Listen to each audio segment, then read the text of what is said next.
ಆತ್ಮೀಯ ಬಂಧುಗಳೇ, ನಮ್ಮ ವೇದಕಾಲದ ಆವಾಗಿನಿಂದ ವೇದಕಾಲದಿಂದಲೂ ನಾವು ನೋಡ್ತಾ ಬಂದ್ರೆ ಪ್ರತಿಯೊಂದು ಕ್ಷೇತ್ರದಲ್ಲೂ ಕೂಡ ಪುರುಷರಷ್ಟೇ ಸ್ತ್ರೀಯರು ಸಮಾನವಾದ ಪಾತ್ರವನ್ನ ವಹಿಸಿದ್ದಾರೆ. ಆದರೂ ಏಕೋ ಸ್ತ್ರೀಯರಿಗೆ ಮನ್ನಣೆ ಇಲ್ಲ ಅಂತಕ್ಕಂಥ ಭಾವನೆ ಕೆಲವರಲ್ಲಿ ಈಗ ಆಧುನಿಕ ಸ್ತ್ರೀ ಸಮುದಾಯದಲ್ಲಿ ಅದು ಮೂಡಿ ಬರ್ತಾ ಇದೆ. ಆದರೆ ಖಂಡಿತವಾಗಿಯೂ ಹಾಗೆ ಇಲ್ಲ. ವೇದಕಾಲದಲ್ಲಿ ಗಾರ್ಗಿ, ಮೈತ್ರೇಯರಂತ ಋಷಿಗಳಿದ್ರು.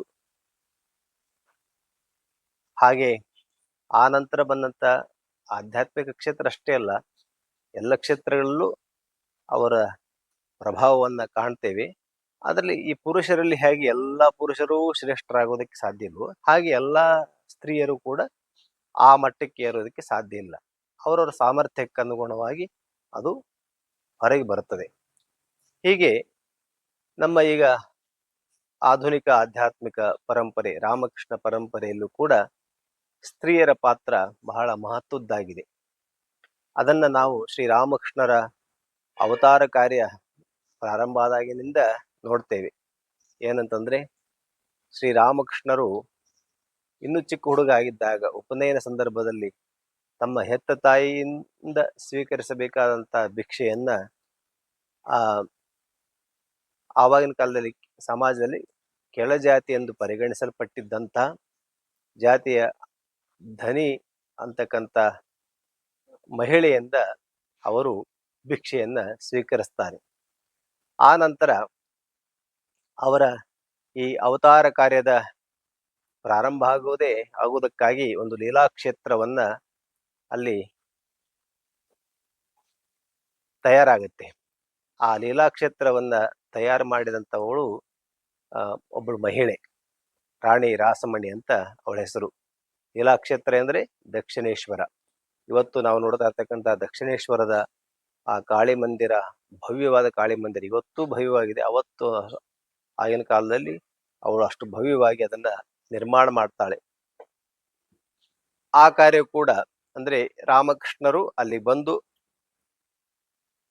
ತಮ್ಮ ತಪಸ್ಸನ್ನ ಮಾಡೋದಕ್ಕೆ ಬೇಕಾದಂತ ಎಲ್ಲ ಒಂದು ಕ್ಷೇತ್ರ ಅಲ್ಲಿ ನಿರ್ಮಾಣ ಆಗುತ್ತೆ.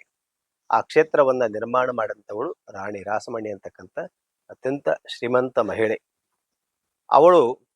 ಅವಳ ಕುರಿತಾಗಿ ಶ್ರೀರಾಮಕೃಷ್ಣರೇ ಹೇಳ್ತಿದ್ರು, ಅವಳು ಭವತಾರಿಣಿಯ